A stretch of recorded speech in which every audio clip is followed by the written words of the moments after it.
Welcome to another edition of Colonel's Corner. Today we talk to Wilkes University women's basketball head coach Tara Macciocco and discuss the 2022-23 season preview for the team. Tara, thanks for joining us. Thanks for having me. You just start off by talking about the excitement level the team has to get the season underway. You guys have been in preseason now for a little over 2 weeks. Just talk about how it's been going and that excitement level. Yeah, I mean, I think this is really in the last couple of years the first real, I guess you could call it, season not having to deal with COVID and things like that. So I think the excitement level to actually have a full preseason that the captains ran, and then the last 2 weeks being able to go, full contact without having to deal with masks and testing and all that kind of stuff has been great. I think the excitement level coming off of a good finish for us last year, making the conference playoffs for the first time in 20 plus years. I think the energy level and excitement level for that was pretty high too. So the excitement level going into the last 2 weeks has been really good. The energy great. Can you just talk about the returners to the team and what you expect them to bring? You have all conference returner in Aaron Schober. Also at the guard position, you have Julia Moreno, who's been running the point a lot for the team in the last couple of years, and also Brianna Horton, who has a lot of game experience over the year. Just talk about the returners and some of the other ones. Yeah, I mean, we have a very heavy dominated group of returners that have a lot of experience. You mentioned a few.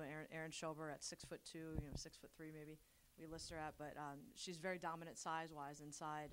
Teams have to play her a little bit differently than you're playing a little bit undersized post player. Julia Moreno, Brianna Horton, Kendra Smith all have extensive experience handling the ball for us and playing an off-guard spot. We returned Brenna Babcock from 2 years ago. She was our leading scorer, one of the leading scorers a few years back, coming off of an ACL.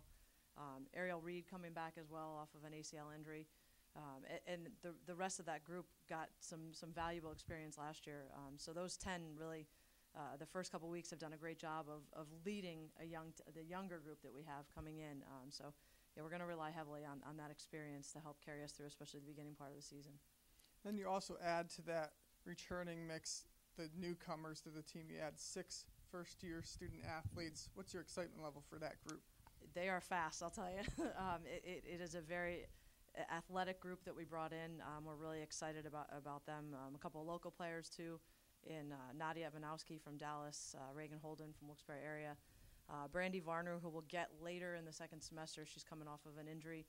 But some of those local players, and then we brought in a really nice group, too, from New Jersey with Maddie Robel, her brother Jake plays here, and Vicky Crooker, and then added somebody that is going to be completely different style-wise to anything that we've really had, and Jami Matos from Massachusetts. So it's a really, really great group, probably one of the best classes that I've had in the 19 years as a head coach, which is really exciting. That's great. We look forward to seeing that on the court this year. Can you just talk about the schedule this year that you have lined up for the Colonels to compete in, starting off with some non-conference games, then you get into some early MAC Freedom action too as well. The last season within the conference for the team before moving on to the Landmark. Just talk about your overall thoughts on that.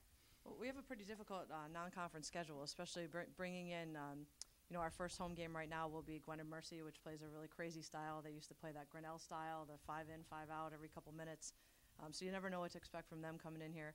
And then we host the Cross County Challenge, which is us, Kings, Marywood, and University of Scranton. So you're bringing in a top 25 team in Scranton here early on, so that's a good test going into the MAC Freedom play. We get, I think, four some MAC Freedom games prior to the second semester. But with this being the last year in the league, we talked about it from the start. You want to go out with a bang. You want to kind of leave your mark a little bit and try as best you can to kind of surpass what we did last year. And whether that's in the number of wins or a higher finish, whatever it might be, but that goal is always to at least get ourselves to those conference playoffs, give ourselves a chance. The Wilkes University women's basketball team begins the season on Tuesday night at Keystone College for a non-conference game. Tara, good luck this season, and thanks for joining us. Thank you very much.